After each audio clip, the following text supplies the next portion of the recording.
go, oh no, I've got that in my paddock, I need to eradicate it. Please don't. If stinging nettle is actually one of another really nutritious herbs, full of iron, blood building, anti-inflammatory, the seeds support kidney function. They actually have been used in chronic renal failure, and they help to support the renal function, so they help elevate it again. Nutritious, calcium, magnesium, manganese, potassium, selenium, iron, vitamins A, C, B1, riboflavin, I can't remember. And the interesting thing is the seeds contain omega-6, omega-3s and omega-9s. Don't know the ratio, but they do contain them.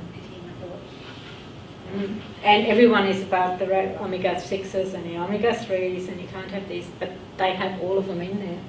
And the palmitic acid, which is just, everything has palmitic acid in it because it's part of the structure of our body. But this is a really good herb, and it's nutritious, but it's also very, very beneficial. So this is another herb where I can say this is a nutritional supplement, but it's a very medicinal nutritional supplement. So this is one of the herbs, if especially together with dandelion, if you have a horse with skin conditions, to help clean up the system, because in human herbal medicine, the skin is the third kidney. That's what we call it. It's the third kidney. If you have sweat that really, really reeks, it's because your sweat is loaded with toxins that your kidneys can't deal with.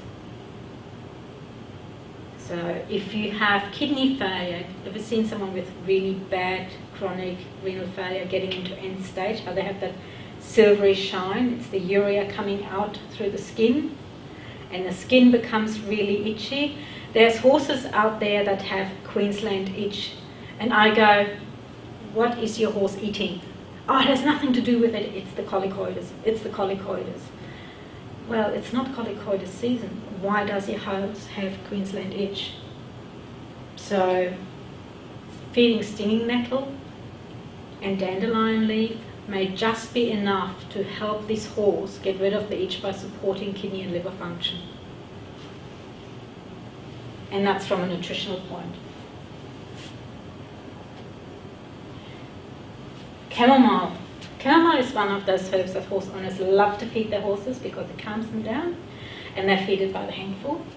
Chamomile belongs to the ragweed family, which can be very allergenic to horses.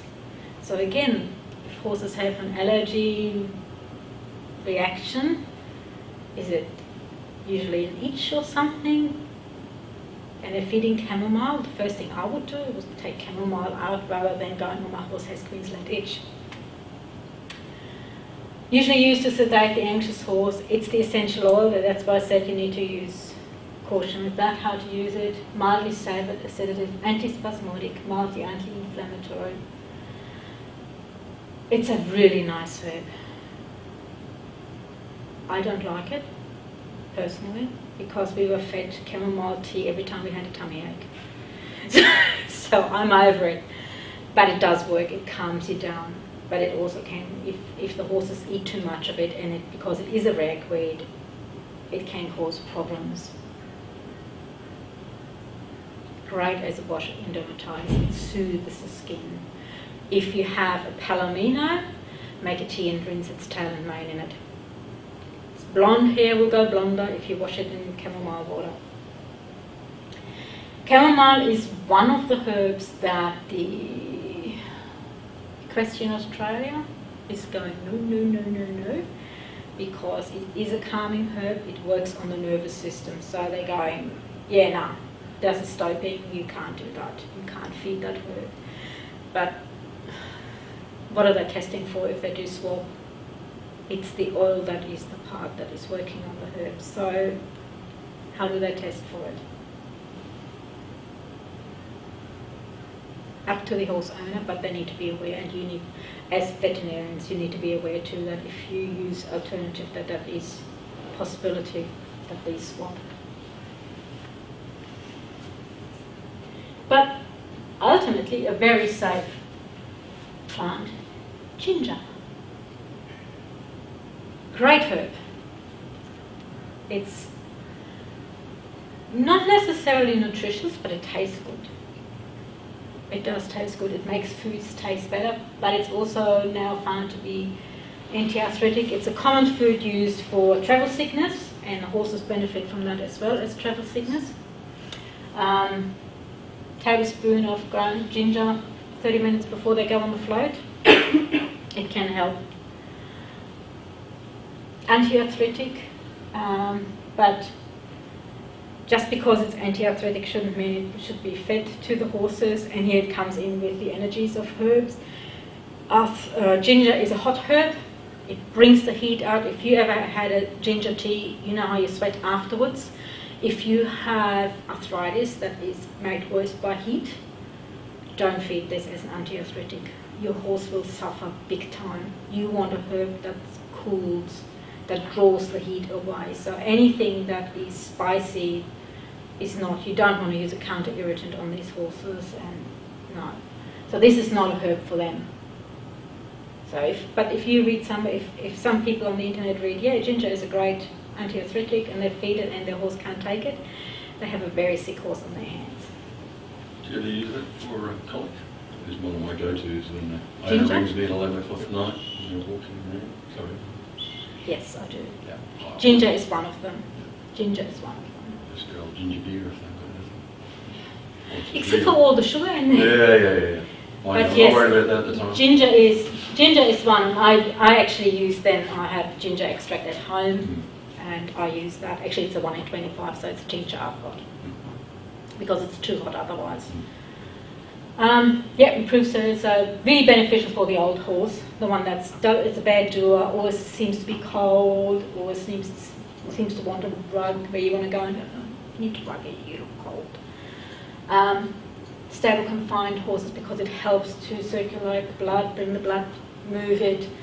And some studies now indicate that it's actually useful in insulin resistance because but again, the energy of the herb is hot. You don't want to use it on a hot horse. Turmeric. Love it or hate it. I do both. Anti-inflammatory, antioxidant, antiplatelet, cholagogue, hepatoprotective, anti-cancer. And when you look at, if you believe in the doctrine of signatures, it's so yellow, it screams liver. Because bile is yellow. It improves bile flow, and hepatoprotective, so it protects the liver. So it's a good herb to have if you have horses that are a little bit on the edge, off the track standard horses that are full of God knows what, that need to detox and have their livers sort of soothed and protected and brought back to proper function. That's a good herb to use together with dandelion and some of the others.